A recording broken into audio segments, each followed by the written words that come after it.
J'ai toujours entendu dire qu'Elf était une des vaches à lait de la République. Roland Dumas. Bonsoir, c'est une émission inédite et exceptionnelle que nous vous proposons ce soir puisque nous allons vous raconter la plus invraisemblable affaire politico-financière de ces dernières années, l'affaire Elf. Elf qui a longtemps été la plus importante entreprise française, c'est aussi celle qui réalisait le plus de profits. Problème, une partie de ces bénéfices aurait été détournée entre 1989 et 1993. 3 milliards de francs, c'est l'estimation en général admise, auraient disparu des caisses de la plus profitable entreprise française. L'affaire Elf, c'est un véritable thriller, un véritable feuilleton où se côtoient des chefs d'État africains, des hommes politiques, des hommes de l'ombre, des intermédiaires à la réputation parfois sulfureuse, dans certains cas richissimes, un ancien président de la compagnie qui a été incarcéré en prison, qui a été plus de 30 fois mis en examen dans cette affaire et qui sera avec nous tout à l'heure sur ce plateau, Loïc Le Floch-Prigent. Où sont passés les milliards d'Elf? Comment fonctionnaient les commissions? Compte secret, argent liquide, caisse noire? Pourquoi le système a-t-il dérapé et qui en a profité? Des réponses ce soir dans Capital. 3 milliards de francs disparus en commission, Elf, c'est un incroyable polar où l'argent coule à flot. Avec le pétrole, on peut acheter des consciences. Un système bien rodé, bakchiche contre pétrole, qui a bénéficié de ces commissions? Pourquoi les pays africains n'ont-ils pas profité des richesses de l'or noir? Avec le pétrole qui coule à flot à Pointe-Noire, avec la richesse de ce pays pendant 30 ans, comment se fait-il qu'il n'y a même pas au moins à Pointe-Noire ou à Brazza une clinique convenable où on peut se faire opérer de l'appendicite? De l'argent est aussi revenu dans les caisses des partis politiques en France. Compte secret, valise de billets, par quel circuit passaient les millions? Des billets? Des billets Dans des valises. Eva Joly, Renaud Van Ruynbeck, des juges devenus célèbres en s'attaquant au PDG et aux ministres, de quels moyens disposent-ils pour mener leurs enquêtes? Et nous allons commencer cette émission en allant en Afrique. L'Afrique, véritable chasse gardée de Elf, qui a représenté jusqu'au 3/5 de sa production de pétrole. L'Afrique sur laquelle, pendant plus de 30 ans, la compagnie a fait main basse.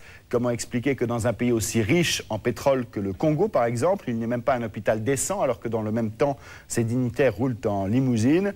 Comment expliquer que des cargaisons entières de pétrole aient pu disparaître sans laisser de traces entre l'Afrique et l'Europe? Les milliards d'Elf, première partie de ce document, le fruit d'un an d'enquête dans les coulisses d'un dossier explosif qui va vous emmener de Paris à Brazzaville, en passant par Genève ou Londres. Un document réalisé par Denis Boutelier, Jean-Yves Charpin, Nathalie Martin, Yves Tournou et Tony Casabianca. Lundi 13 septembre 1999, 11h. Philippe Jaffray, PDG d'Elf, descend de sa BMW blindée pour signer le rachat de son entreprise. Non, pas de journalisme. Et voilà l'homme qui vient de le faire tomber, Thierry Desmarais, PDG de Total. L'événement est énorme et toutes les caméras de télévision sont là. Derrière les sourires et les poignées de main, Elf vient tout simplement de se faire racheter par son ennemi juré, Total. Monsieur Jaffray, s'il vous plaît. Voilà. S'il vous plaît. Et vous nous regardez là, s'il vous plaît, voilà. Après 32 ans de service, c'est la fin d'une époque pour Elf. D'Elf, on connaît bien sûr les pompes à essence. Elle a longtemps été la plus grande entreprise de France, 100 000 employés et 600 millions de francs de chiffre d'affaires par jour. C'était même le porte-étendard de la France à l'étranger, dans les mers africaines, dans les laboratoires de recherche ou sur les circuits de Formule 1.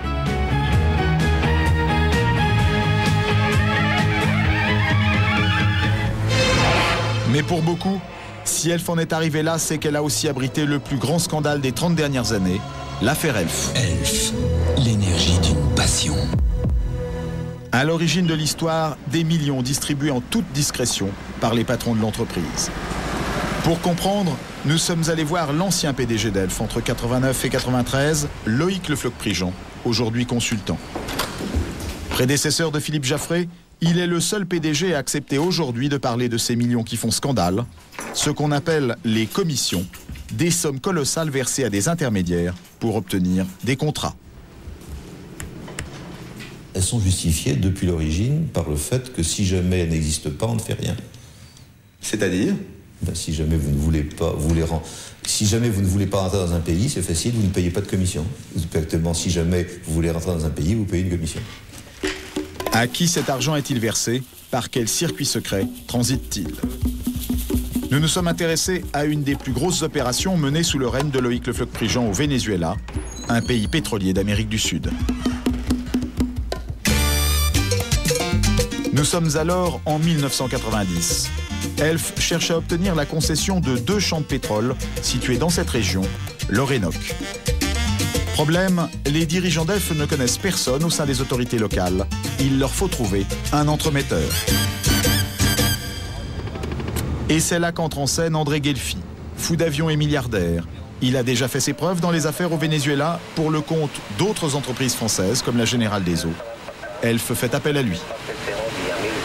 Alors il me demande d'intervenir pour que je puisse avoir les meilleures zones. Je lui dis écoutez, c'est pas difficile, envoyez vos techniciens là-bas, voyez les zones que vous préférez et moi je me charge avec mes amis et mes relations de vous les faire attribuer.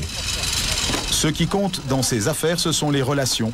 La force d'André Guelfi, ça tombe bien, c'est son carnet d'adresses. Au Venezuela, il connaît notamment un amateur de cigares bien introduit dans le pays, un certain Ago de Mirjian. Ago s'occupait beaucoup du Venezuela parce qu'il avait des approches plus qu'intimes avec le président de la République, puisque lui, sa femme était belle-sœur du président de la République. Donc c'est ce qui lui permettait de... Évidemment, d'avoir toutes les portes ouvertes. L'intervention du fameux Ago et d'André Guelfi au Venezuela sera efficace. Grâce à eux, le patron d'Elf réussit même à rencontrer le président vénézuélien, Carlos Andrés Pérez. Et 2 protocoles d'accord sont signés entre Elf et le pays. Ce que personne ne sait alors, c'est que Elf a débloqué une importante somme d'argent à André Guelfi. Un contrat secret est signé, en un seul exemplaire, déposé dans un coffre en Suisse, ce qu'on appelle un contrat de commission. Une commission, c'est de l'argent versé à des intermédiaires qui vont payer des gens influents dans les pays. Et pour payer ces gens influents au Venezuela, Elf dépense rien moins que 20 millions de dollars, 140 millions de francs, à répartir entre différentes personnes, amis du fameux Ago. L'homme à convaincre était bien sûr le président Carlos Andrés Pérez. On apprendra plus tard qu'une partie de cet argent a bénéficié à certains de ses proches. Qu'on le veuille ou non, il faut corrompre ou le ministre du pétrole ou les responsables. Parce que qu'est-ce que vous croyez que les intermédiaires ils font dans ces cas-là? Les intermédiaires, ils essaient, eux, d'obtenir le résultat. Alors, à qui voulez-vous faire croire qu'ils obtiennent les résultats à la sueur du front sans intéresser personne? Verser des commissions pour André Guelfi, ça veut dire corrompre. L'entreprise Elf a versé chaque année jusqu'à 5% de ses investissements à des responsables politiques pour qu'ils lui accordent des marchés dans le monde entier. Derrière ces opérations pétrolières, en mer du Nord, en Russie, au Kazakhstan, au Moyen-Orient, en Afrique, partout, il y a des commissions. Impossible de faire autrement face à la concurrence des autres compagnies pétrolières qui font exactement la même chose. Ils sont obligés de payer, ils payent. Ils payent, que ce soit en Angola, au Gabon ou n'importe où, on est obligé de payer les chefs d'État ou les responsables. Si vous ne payez pas, vous n'avez que dalle. Depuis Pierre Guillaumat, le premier PDG d'Elf dans les années 60, et sous la présidence de tous ses successeurs, des sommes considérables ont été versées, entre 300 et 800 millions de francs de commissions, selon les années.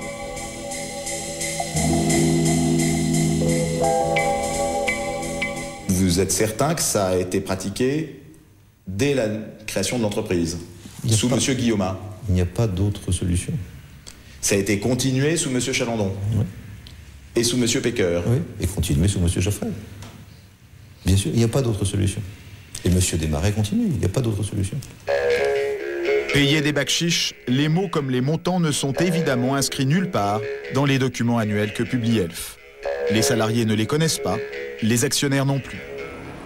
Mais aussi incroyable que cela paraisse, elles ne sont pas secrètes pour tout le monde.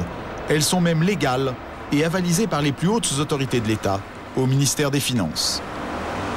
Par de très hauts fonctionnaires à la direction des impôts, dans le quartier de Bercy. Jusqu'à une loi votée en l'an 2000, payer des responsables politiques étrangers n'était tout simplement pas interdit. Ça reste quand même un sujet tabou, pas facile à aborder. L'administration pouvait être informée que des commissions servaient à corrompre des agents étrangers. Il est arrivé que l'administration fiscale soit amenée à constater le versement de commissions et grâce à l'ensemble des éléments qui ont été recueillis par les vérificateurs, on était convaincu qu'une partie de ces commissions rémunérait les services d'agents publics étrangers. Ces commissions étaient tellement légales qu'il y avait même un formulaire prévu pour ça, le formulaire DAS2. On y écrivait les sommes et les coordonnées des intermédiaires concernés. Et ça permettait aux entreprises de les déduire de leurs impôts, comme n'importe quelle dépense professionnelle. Les commissions qui sont versées par les entreprises obéissent aux mêmes règles de déduction que les autres charges de l'entreprise. Et il n'y a pas que Bercy qui était au courant. Les présidents de la République auraient été informés du versement de ces millions cachés, de De Gaulle à Jacques Chirac. C'est en tous les cas ce qu'affirme Loïc Le Floch-Prigent, ici en photo avec le président François Mitterrand. J'en informe, moi, le président de la République, le secrétaire général, et mon directeur financier en informe le directeur des douanes, puis le directeur du budget. Donc c'est un système qui fonctionne, non pas de façon occulte, encore une fois, mais de façon claire, nette, républicaine. C'est clair, net et républicain.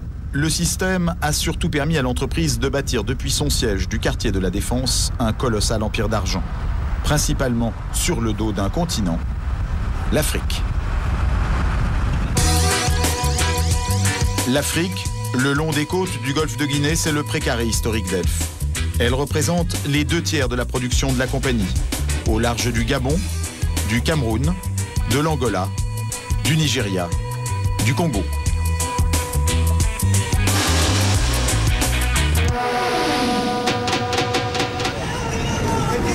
Une des pièces maîtresses d'Elf, c'est le Congo, capitale Brazzaville. Malgré ses 14 millions de tonnes de pétrole produits chaque année, le pays est mal géré depuis 30 ans. Mais Elf a su y gagner énormément d'argent grâce à toutes sortes d'opérations. Ça commence sur les puits de pétrole eux-mêmes. Les installations industrielles sont à 600 km de Brazzaville, près de la ville de Pointe-Noire, au bout d'une des rares routes bien goudronnées du pays. On a suivi les panneaux, il faut prendre à droite. C'est indiqué. Voilà le terminal pétrolier de Djeno. C'est ici que transite le pétrole, extrait par Elf, pour son compte et celui du pays. Les puits sont en mer. Au bout d'un chemin, il n'y a rien à voir, si ce n'est quelques tuyaux qui s'enfoncent dans l'océan, derrière une grille. Problème, à partir de cette grille, fini le Congo, tout est contrôlé par Elf, dans le plus grand secret. C'est ce qu'affirme l'ancien président de la République, Pascal Lissouba. Selon lui, le Congo ne savait même pas combien de pétrole était extrait de son sous-sol. Nous ne savions rien de ce qui se passe et nous n'avons même pas la quantité du pétrole qui sortait de notre pays. Nous ne la connaissions pas. Vous voulez dire que les autorités congolaises ne la connaissaient pas. Ne connaissaient pas la quantité de pétrole extraite de leur sol? Par quel moyen? Pour le savoir, il aurait fallu que les Congolais puissent se rendre ici, sur cette bouée qu'on devine plus qu'on ne la voit. Loin des regards, c'est là que les pétroliers viennent charger le pétrole. Seulement voilà, les navires sont Elf, les employés sont Elf, les chiffres sont donnés par Elf et les autorités du Congo assurent qu'elles n'ont pas les moyens d'aller vérifier. Gilbert Songuissa a dirigé pendant plusieurs années les services de contrôle pour le ministère des Pétroles. Selon lui, c'était mission impossible ou presque. Pour aller contrôler, naturellement, il faut faire appel aux moyens des compagnies pétrolières. C'est-à-dire que vous-même, est-ce que vous aviez vos propres bateaux, vos propres hélicoptères pour pouvoir aller sur les plateformes? Non, pas du tout. Vous aviez combien de bateaux? Je vous ai dit pas du tout, donc 0 bateau. Même pas une pirogue.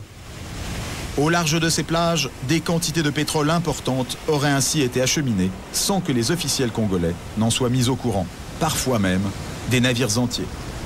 Et un pétrolier de 100 000 tonnes, cela représente près de 100 millions de francs qui échappent aux caisses du pays. On appelle ça une cargaison fantôme. Interrogé sur la question, Loïc Le Floch-Prigent ne dément pas qu'il y en ait eu. Il y a des cargaisons qui sont produites et qui n'ont jamais été officiellement. Voilà. C'est des choses qui sont arrivées, bien sûr, dans le passé, quand les dispositifs de comptage n'étaient pas aussi précis que maintenant.